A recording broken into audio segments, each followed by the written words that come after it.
Hi friends, welcome to my channel. நம்ம பார்த்திங்கன்னா நம்ம தோட்டத்தில் என்னென்ன இருக்குன்னு இப்போ பார்க்க போகிறோம். ஒன்று வாங்க வீடியோக்குள்ளே போகலாம். இங்கே பாருங்கள், நம்ம ஒரு 4 வருஷத்துக்கு முன்னாடி வச்ச ஆரஞ்சு செடியில் இப்போ நமக்கு வந்து நிறைய கொத்தாக காய்ச்சிருக்குங்க. ரொம்ப சந்தோஷமாக இருக்குங்க. ஓகேங்களா, 5 வருஷத்துக்கு முன்னாடி வச்சோம்.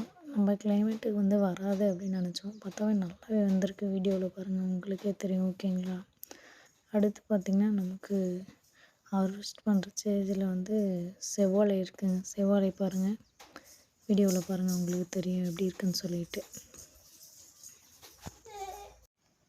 செவ்வாழை பார்த்திங்கன்னா வெட்டுற ஸ்டேஜில் இருக்குது. ஆனால் நாங்கள் வெட்டலைங்க.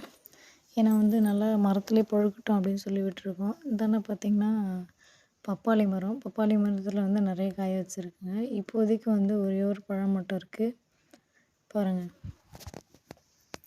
நம்ம இப்போ அதை மட்டும் பறிக்க போகிறோம். பறித்து சாப்பிட போகிறோம். ஓகேங்களா,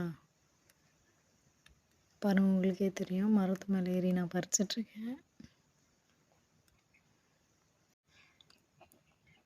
அடுத்து பார்த்திங்கன்னா இன்னும் நம்ம நிறைய மாங்கன்று வச்சுருக்கோம். மாங்கன்று பார்த்திங்கன்னா 2-3 வெரைட்டியில் வச்சுருக்கோம். குண்டு மாங்காய், ஒட்டு மாங்காய் சொல்லிட்டு நிறைய வெரைட்டி வச்சுருக்கோம். அது பாருங்கள், எவ்வளோ கொத்தாக தொங்குது.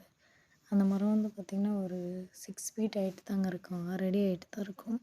நமக்கு வச்சு ஒரு 3 வருஷம் ஆகுது. இவ்வளோ காய் கொடுத்துருக்கு. ரொம்ப சந்தோஷமாக இருக்குங்க. ஓகேங்களா, நம்ம அதை மரத்துலேயே பழுக்க விட்டு தான் சாப்பிடணும். ஓகேங்களா, இந்தாண்ட பாருங்கள், ஒட்டு மாங்காய் இருக்குது. ஒட்டு மாங்காய் பார்த்திங்கன்னா கொத்தாக தொங்குதுங்க. ஒரு காய்